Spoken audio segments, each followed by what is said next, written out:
2. भाग्य और जोखिम। कुछ भी इतना अच्छा या बुरा नहीं होता जितना वह दिखता है। भाग्य और जोखिम भाई भाई हैं। ये दोनों इस वास्तविकता का प्रमाण है कि जीवन में हर नतीजा व्यक्तिगत प्रयास के अलावा और अन्य ताकतों पर भी निर्भर करता है। NYU प्रोफेसर स्कॉट गैलोवे का एक ऐसा संबंधी विचार सफलता का आकलन करते समय बहुत आवश्यक है। दोनों, अपनी और साथ ही अन्यों की भी, कुछ भी इतना अच्छा या बुरा नहीं होता जितना वह दिखता है। बिल गेट्स विश्व के उस एकमात्र हाई स्कूल में गए जहां कंप्यूटर था। सिएटल से कुछ ही दूरी पर स्थित लेकसाइड स्कूल में कंप्यूटर कैसे आया, ये कहानी अद्भुत है। बिल डूगल द्वितीय विश्व युद्ध में एक समुद्री विमान चालक थे जो बाद में हाई स्कूल में गणित और विज्ञान के अध्यापक बन गए। वे मानते थे कि किताबी ज्ञान बिना वास्तविक अनुभव के काफी नहीं। वे ये भी समझते थे कि कॉलेज में पहुंचने के समय हमें कंप्यूटर की कुछ जानकारी की आवश्यकता होगी, स्वर्गीय माइक्रोसॉफ्ट सह संस्थापक पॉल एलन ने याद करते हुए कहा था। 1968 में ड्रगल ने लेकसाइड स्कूल मदर्स क्लब से निवेदन किया कि वे अपनी वार्षिक फुटकर बिक्री से होने वाली आय लगभग $3000 से एक टेलीटाइप मॉडल 30 कंप्यूटर लीज पर ले जो टाइम शेयरिंग यानी समय सहभाजन के लिए जनरल इलेक्ट्रिक मेनफ्रेम टर्मिनल से जुड़ा हो। टाइम शेयरिंग का सिद्धांत 1965 में जाकर आविष्कृत हुआ, गेट्स ने बाद में कहा। कोई निश्चय ही काफी दूरदर्शी था। अधिकतर यूनिवर्सिटी ग्रेजुएट स्कूलों के पास इतना अग्रवर्ती कंप्यूटर नहीं था जैसा 8वीं कक्षा में बिल गेट्स के पास था, और गेट्स को उससे बेतहाशा लगाव था। गेट्स 1968 में 13 वर्ष के थे जब वे अपने सहपाठी पॉल एलन से मिले। एलन को भी स्कूल का कंप्यूटर इस्तेमाल करने का बहुत जुनून था और दोनों मिलते ही गहरे मित्र बन गए।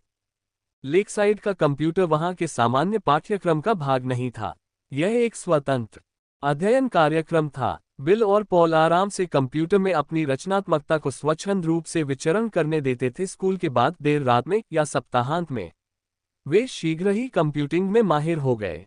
अपने ऐसे ही एक देर रात के सत्र में एलन को याद है कि गेट्स ने एक बार एक फॉर्च्यून मैगजीन दिखाते हुए कहा था, तुम क्या सोचते हो एक फॉर्च्यून 500 कंपनी चलाना कैसा लगता होगा? एलन ने कहा था कि उन्हें इस बारे में कुछ जानकारी नहीं है। शायद एक दिन हमारी खुद की कंप्यूटर कंपनी होगी, गेट्स ने कहा। अब माइक्रोसॉफ्ट का कुल मूल्य $1 ट्रिलियन से भी अधिक है। अब थोड़ा सा तेज गणित। 1968 में यूएन के अनुसार विश्व में लगभग 303 मिलियन हाई स्कूल की उम्र के लोग थे। उनमें से लगभग 18 मिलियन यूएस में थे और इनमें से लगभग 270,000 वॉशिंगटन स्टेट में रहते थे। 100,000 से कुछ अधिक सिएटल में रहते थे और इनमें से सिर्फ 300 लेकसाइड स्कूल में जाते थे। 303 मिलियन से शुरू करके 300 पर खत्म। 1 मिलियन हाई स्कूल आयु के विद्यार्थियों में से सिर्फ एक ने ऐसे स्कूल में पढ़ाई की जहां एक कंप्यूटर खरीदने के लिए पैसे और दूरदर्शिता का मेल था। बिल गेट्स उनमें से एक थे। गेट्स भी इसे मानने से पीछे नहीं हटे। अगर लेकसाइड न होता तो माइक्रोसॉफ्ट भी न होता, उन्होंने 2005 की उत्तीर्ण होने वाली कक्षा को बताया। गेट्स अत्यधिक होशियार हैं और उससे भी अधिक मेहनती और अपनी किशोरावस्था में ही कंप्यूटरों को लेकर ऐसी परिकल्पना रखते थे जो अनुभवी कंप्यूटर अधिकारी भी न समझ पाए। साथ ही लेकसाइड स्कूल में जाने के कारण उन्हें 1 मिलियन में से एक वाली शुरुआती बढ़त भी मिली। अब मैं आपको गेट्स के मित्र केंट इवांस के बारे में बताता हूं। उसने भाग्य के भय जोखिम की उतनी ही शक्तिशाली मात्रा का अनुभव किया। बिल गेट्स और पॉल एलन का नाम माइक्रोसॉफ्ट की सफलता के कारण घर घर में प्रसिद्ध हो गया। लेकिन लेकसाइड में इन कंप्यूटर में विलक्षण प्रतिभा संपन्न हाई स्कूल किशोरों के गुट का एक और तीसरा सदस्य था। बिल गेट्स और केंट इवांस 8वीं कक्षा में घनिष्ठ मित्र बन गए। गेट्स के कथनानुसार इवांस कक्षा में सर्वश्रेष्ठ छात्र था। दोनों हद से ज्यादा फोन पर बात किया करते थे। गेट्स ने इनसाइड बिल्स ब्रेन नामक वृत्तचित्र में याद करते हुए कहा था, मुझे अब भी केंट का फोन नंबर याद है। उन्होंने कहा 52578511। इवांस भी कंप्यूटर में उतना ही कुशल था जितने गेट्स और एलन। लेकसाइड स्कूल को एक बार कक्षा की सारणी बनाने में कठिनाई का सामना करना पड़ रहा था। सैकड़ों विद्यार्थियों की कक्षाओं को योजनाबद्ध करना जिससे वे अन्य कोर्स के साथ न उलझें, यह जटिलता का एक भूल भुलैया था। स्कूल ने बिल और केंट को, जो खुद बच्चे थे, ये काम सौंपा कि वे एक ऐसा कंप्यूटर प्रोग्राम बनाएं जो इस समस्या को सुलझा सके, और यह काम कर गया। और पॉल एलन के विपरीत केंट भी बिल के समान व्यावसायिक मानसिकता और अनंत महत्वाकांक्षा रखता था। कैंट हमेशा अपने साथ एक बड़ा ब्रीफकेस रखता था, किसी वकील की तरह गेट्स याद करते हुए कहते हैं। हम हमेशा योजना बनाते रहते थे कि हम भविष्य में 5 या 6 साल बाद क्या करेंगे। क्या हमें सीईओ बनना चाहिए? हम किस प्रकार का प्रभाव बना सकते हैं? क्या हम जनरल बन जाएं? या फिर हम राजदूत बन जाएं? चाहे जो भी हो, बिल और कैंट जानते थे कि वे जो भी करेंगे साथ ही करेंगे। कैंट के साथ अपनी दोस्ती को याद करते हुए गेट्स धीमे से चुप हो जाते हैं। लेकिन ऐसा कभी ना हो सका। हाई स्कूल पास करने से पहले ही एक पर्वतारोहण दुर्घटना में कैंट की मृत्यु हो गई। प्रतिवर्ष यूनाइटेड स्टेट्स में पर्वतारोहण में लगभग 3 दर्जन लोगों की मृत्यु होती है, और हाई स्कूल में एक पहाड़ पर मरने की संभावना लगभग 1 मिलियन में से एक है। बिल गेट्स ने लेकसाइड जाकर 1 मिलियन में से एक का भाग्य पाया। कैंट इवांस ने 1 मिलियन में से एक का जोखिम पाया, जिसके चलते जो वह और गेट्स प्राप्त करना चाहते थे, वह उसे कभी पूरा कर ही नहीं पाया। एक जैसा बल, एक ही मात्रा, बस विपरीत दिशाएं। भाग्य और जोखिम दोनों इस वास्तविकता का प्रमाण है कि जीवन में हर नतीजा व्यक्तिगत प्रयास के परे अन्य शक्तियों पर भी निर्भर करता है। वे दोनों इतने समान हैं कि आप एक को सम्मान दिए बिना दूसरे में विश्वास नहीं रख सकते। ये दोनों इसलिए अस्तित्व रखते हैं क्योंकि संसार इतना जटिल है कि आपके 100% प्रयासों से आपको 100% नतीजे नहीं मिल सकते। वे बस एक ही बात से चलते हैं। आप इस खेल में 7 बिलियन लोगों में से एक हैं, जिसमें अनगिनत चीजों में फेरबदल होती रहती है। कभी कभी आपके नियंत्रण के परे के संयोगवश परिणाम आपके योजनाबद्ध प्रयासों से अधिक अहम सिद्ध होते हैं, लेकिन दोनों को मापना इतना कठिन है और स्वीकार करना इतना मुश्किल कि ये अक्सर नजरअंदाज हो जाते हैं। हर बिल गेट्स के साथ एक कैंट इवांस भी होता है, जो उतना ही प्रतिभावान और प्रेरित था, किंतु जीवन के चरखे के दूसरी ओर पलट कर रह गया। यदि आप भाग्य और जोखिम को यथोचित सम्मान दें, आप पाएंगे कि वित्तीय सफलता को आंकते हुए अपनी और अन्य लोगों की कुछ भी इतना अच्छा या बुरा नहीं होता जितना वह दिखता है। कई वर्ष पहले मैंने नोबेल प्राइज जीतने वाले अर्थशास्त्री रॉबर्ट शिलर से पूछा, आप निवेश के बारे में ऐसा क्या जानना चाहते हैं जो हम कभी नहीं जान सकते? सफल परिणामों में भाग्य की सटीक भूमिका, उन्होंने उत्तर दिया। मुझे यह उत्तर बहुत पसंद आया, क्योंकि कोई भी ऐसा नहीं सोचता कि वित्तीय सफलता में भाग्य की कोई भूमिका नहीं। लेकिन चूंकि भाग्य को मापना कठिन है और यह कहना अशिष्ट है कि किसी की सफलता भाग्य के कारण है, आम रवैया अक्सर यही होता है कि भाग्य को सफलता के कारक के रूप में अनदेखा कर दिया जाता है। अगर मैं कहूं, विश्व में लगभग 1 बिलियन निवेशक हैं, क्या आप सोचते हैं कि इनमें से 10 मुख्यतः भाग्य के कारण अरबपति बन सकते हैं? आप कहेंगे, बिल्कुल। लेकिन फिर अगर मैं आपको उन निवेशकों का नाम लेने को कहूं, उनके सामने आप शायद पीछे हट जाएंगे। दूसरों को आंकते हुए सफलता का श्रेय भाग्य को देने से आप अशिष्ट और ईर्ष्यालु दिख सकते हैं, तब भी जब हम जानते हो कि यह सच है। और अपने आप को आंकते हुए सफलता का श्रेय भाग्य को देना इतना हतोत्साहित कर सकता है कि उसे महत्व देना या मानना कठिन हो जाए। अर्थशास्त्री भास्कर मजुमदार ने दर्शाया है कि कद और वजन से ज्यादा भाइयों के बीच उनकी आय सहसंबद्ध होती है। अगर आप अमीर और लंबे हैं, आपके भाई की अमीर होने की संभावना उसके लंबे होने की संभावना से अधिक है। मुझे लगता है हम में से अधिकांश लोग सहज रूप से जानते हैं कि यह बात सच है। आपकी शिक्षा की गुणवत्ता और आपके लिए जो अवसर के द्वार खुलते हैं, वे आपके माता पिता की सामाजिक आर्थिक स्थिति से दृढ़ता से जुड़े होते हैं। लेकिन मुझे 2 अमीर भाई ढूंढ के दीजिए और मैं आपको ऐसे 2 आदमी दिखाऊंगा जो ये कहेंगे कि इस अध्ययन की खोज उन पर लागू नहीं होती। असफलता जो दिवालिया होने से लेकर किसी व्यक्तिगत उद्देश्य को परिपूर्ण न कर पाना कुछ भी हो सकती है कि भी बराबर रूप से आलोचना की जाती है। क्या असफल व्यापारों ने उतनी मेहनत नहीं की जितनी करनी चाहिए थी? क्या वे निवेश जो बुरे सिद्ध हुए सोच समझकर नहीं किए गए थे? क्या निरंकुश कार्य आलस के कारण होते हैं? कभी कभी हाँ, बिल्कुल।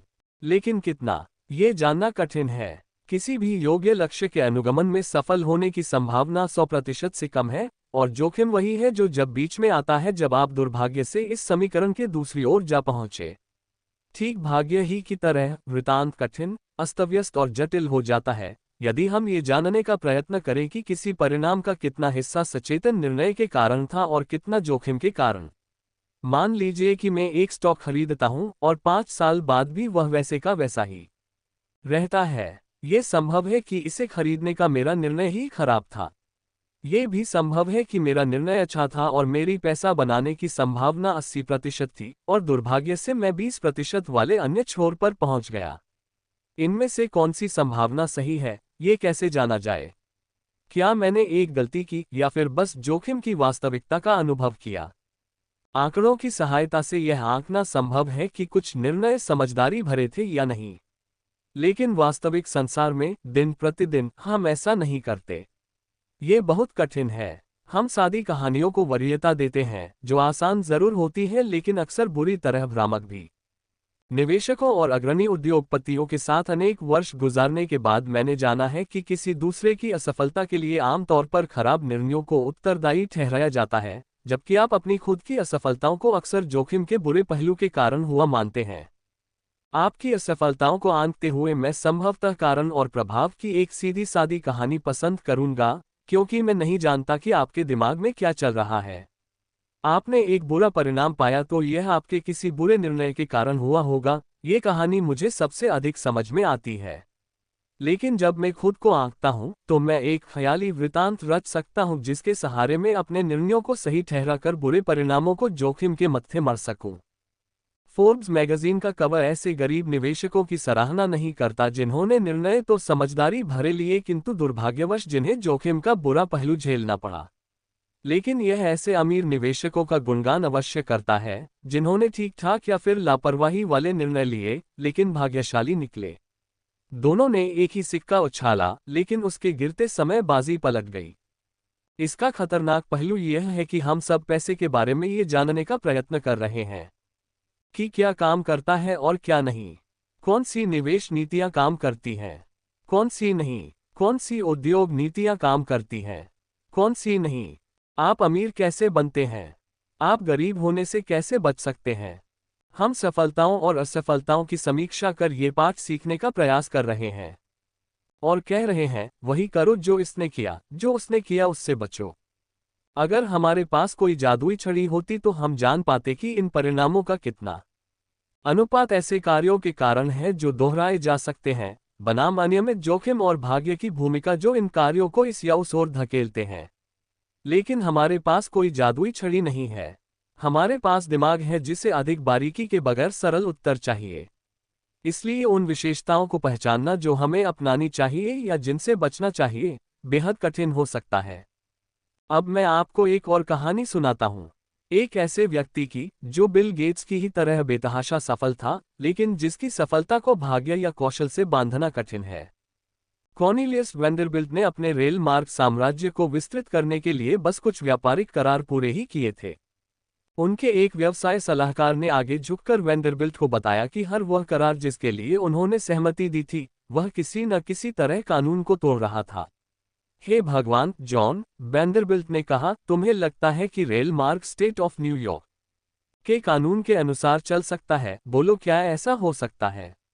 10 इसे पढ़ने के बाद मेरा पहला विचार ये था, इस रवैये के कारण ही वे इतने सफल थे।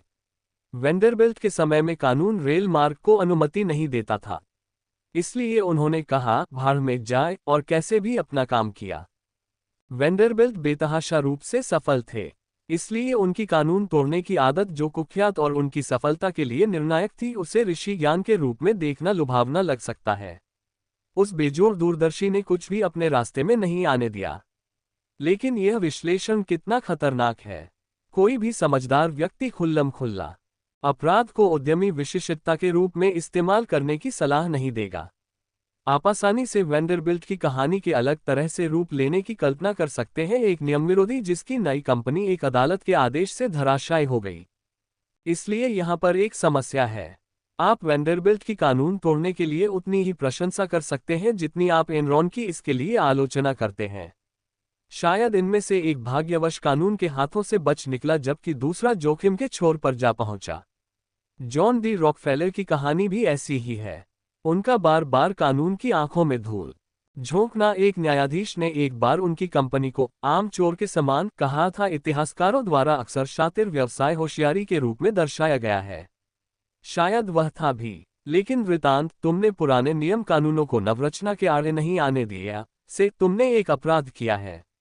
में कब बदलता है? या फिर वृतांत को रॉकफेलर बहुत प्रतिभावान थे, उनकी सफलताओं से सीखने का प्रयास करो, से रॉकफेलर एक अपराधी था, उसकी व्यावसायिक असफलताओं से सीखने का प्रयत्न करो, में बदलने के लिए कहानी में कितनी फेरबदल करनी होगी? बहुत कम। मैं कानून की चिंता क्यों करूं? वेंडरबिल्ट ने एक बार कहा था, क्या मेरे पास शक्ति नहीं है? उनके पास थी, और उसने काम भी किया। लेकिन उन शब्दों की किसी ऐसी कहानी के अंतिम शब्दों के रूप में कल्पना करना काफी आसान है, जिसका परिणाम बिल्कुल अलग हो। निडरता और लापरवाही के बीच की रेखा बहुत महीन हो सकती है। जब हम भाग्य और जोखिम को उनका उचित लेखा न दें तो वे अदृश्य हो सकते हैं। बेंजामिन ग्राहम अब तक के महानतम निवेशक, मूल्य निवेश के जनक और वॉरेन बफे के शुरुआती गुरु के रूप में जाने जाते हैं। लेकिन बेंजामिन ग्राहम की अधिकांश निवेश सफलता GEICO स्टॉक के एक बड़े भाग का स्वामी होने के कारण थी, जिसने उनके खुद के अनुसार हर उस विविधीकरण का नियम तोड़ के रख दिया जिसे ग्राहम ने खुद अपने प्रसिद्ध मूल ग्रंथों में लिखा था। यहाँ निर्भीकता और लापरवाही के बीच की महीन रेखा कहाँ स्थित है, मुझे नहीं पता।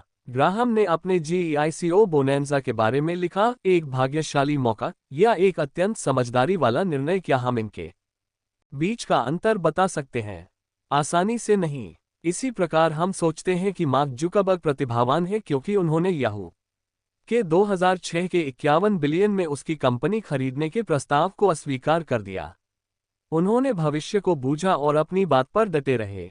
लेकिन लोग माइक्रोसॉफ्ट द्वारा खरीदे जाने के प्रस्ताव को ठुकराने के लिए याहू की उतनी ही आलोचना करते हैं। इन मूर्खा को समय रहते पैसे बटोर लेने चाहिए थे।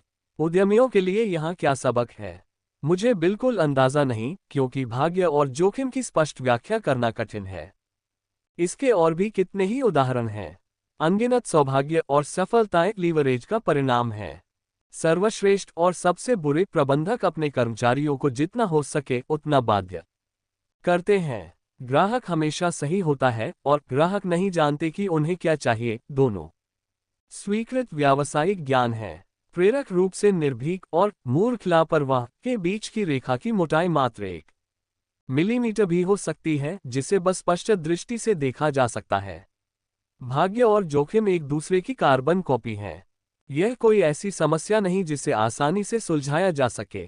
जब हम वित्त प्रबंधन की सर्वश्रेष्ठ शैली के बारे में सीखने का प्रयास करते हैं तो भाग्य क्या है, कौशल क्या है और जोखिम क्या है, ये पहचानना सबसे कठिन समस्या है। ध्यान रखें कि आप किसकी प्रशंसा और सराहना करते हैं। इस बात का भी ध्यान रखें कि आप किसे नापसंद करते हैं और उसके जैसा नहीं बनना चाहते। लेकिन ऐसी 2 बातें हैं जो आपको बेहतर दिशा दिखा सकती हैं।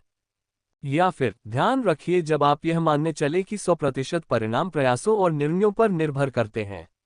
मेरे बेटे के जन्म के बाद मैंने उससे एक पत्र लिखा जिसका एक हिस्सा कुछ ऐसा था। कुछ लोग ऐसे परिवारों में जन्म लेते हैं जहां शिक्षा को बढ़ावा दिया जाता है, जबकि कुछ अन्य इसके विरुद्ध होते हैं। कुछ का जन्म समृद्ध अर्थव्यवस्था में होता है जहां उद्यमिता को बढ़ावा दिया जाता है, जबकि कुछ का जन्म युद्ध और अभाव में होता है। मैं तुम्हें सफल होते देखना चाहता हूं और मैं चाहता हूं कि तुम इसे खुद हासिल करो।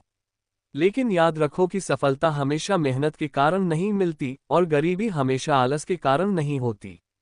जब तुम दूसरों को और साथ में खुद को आंकने लगो, ये हमेशा ध्यान में रखना। इसलिए व्यक्ति विशेष और केस स्टडी पर कम और व्यापक प्रतिमानों पर अधिक ध्यान दें। किसी व्यक्ति विशेष का अध्ययन खतरनाक हो सकता है चूंकि हम अक्सर चरम सीमा के उदाहरण लेते हैं, जैसे अरबपति, CEO या वे जो बुरी तरह से असफल हुए, जो खबरों में रहते हैं, और चरम सीमा के उदाहरण अक्सर अपनी जटिलता के कारण अन्य परिस्थितियों में लागू नहीं होते। जितना चरम कोई परिणाम होता है, उतना ही कम उसके सबक को आप अपने जीवन में लागू कर पाएंगे, क्योंकि यह परिणाम उतना ही अधिक भाग्य और जोखिम की चरम सीमाओं से प्रभावित हुआ होगा। आप सफलता और असफलता के व्यापक प्रतिमानों को देख अभियोज्य बोध के निकट पहुंच जाएंगे। प्रतिमान जितना सामान्य होगा, उतना ही अधिक वह आपके जीवन में लागू हो सकेगा। वॉरेन बफे की निवेश सफलता का अनुकरण कर पाना कठिन है, क्योंकि उनके परिणाम इतने चरम हैं कि उनकी आजीवन उपलब्धियों में भाग्य की भूमिका संभवतः बहुत अधिक है, और भाग्य कोई ऐसी चीज नहीं जिसका विश्वसनीयता से अनुकरण किया जा सके। लेकिन जैसा कि हम अध्याय 7 में देखेंगे, ये समझना कि जो लोग अपने समय पर नियंत्रण रखते हैं, वे अधिक खुश रहते हैं, यह एक व्यापक और सामान्य अवलोकन है, जिसे आप इस्तेमाल कर सकें। मेरे पसंदीदा इतिहासकार फ्रेडरिक लुईस एलन ने अपना करियर एक औसत मध्यस्थ अमरीकी के जीवन को दर्शाते हुए बिताया। वे कैसे रहते थे, किस प्रकार उनमें बदलाव आया, आजीविका के लिए वे क्या करते थे, खाने में क्या खाते थे इत्यादि। इस तरह के व्यापक अवलोकन से अधिक उपयुक्त सीख मिलती है, बजाय उन चंद अतिशय शख्सों के अध्ययन से जो हमेशा खबरों में रहते हैं। बिल गेट्स ने एक बार कहा था, सफलता एक खराब शिक्षक है। ये होशियार लोगों को ये सोचने को लुभाती है कि वे कभी हार नहीं सकते। जब सब बहुत अच्छा चल रहा होता है, समझिए कि यह इतना अच्छा भी नहीं जितना आपको लग रहा है। आप अजेय नहीं हैं, और यदि आप यह मान लें कि भाग्य ने आपको सफलता दिलाई है, तो आपको इसके दूसरे भाई जोखिम में भी विश्वास करना पड़ेगा, जो आपकी कहानी को तुरंत पलट सकता है। लेकिन इसे दूसरी दिशा में देखा जाए, तब भी यह मान्य है। असफलता भी एक खराब शिक्षक हो सकती है, क्योंकि यह होशियार लोगों को यह मानने के लिए मजबूर करती है कि उनके निर्णय बहुत बेकार थे, जब कभी वे जोखिम की निर्मम वास्तविकता का सामना करते हैं। असफलता का सामना करने की तरकीब यह है कि आप अपने वित्तीय जीवन का इस तरह से प्रबंधन करें कि एक बुरा निवेश या एक अपूर्ण वित्तीय उद्देश्य आपको पूरी तरह से न झकझोर दे और आप फिर से भाग्य आपके पक्ष में होने तक आगे बढ़ते रहें। लेकिन और भी महत्वपूर्ण यह है कि जितना हम सफलता में भाग्य की भूमिका को मान्यता देते हैं, जोखिम की भूमिका का आशय यह है कि हमें खुद को माफ करना सीखना चाहिए और साथ ही दूसरों की असफलताओं को आंकते हुए उन्हें समझने की कोशिश चाहिए। कुछ भी इतना अच्छा या खराब नहीं होता जितना वह दिखता है। आइए अब ऐसे दो व्यक्तियों की कहानियों पर नजर डालें जिन्होंने अपने भाग्य को बाध्य किया।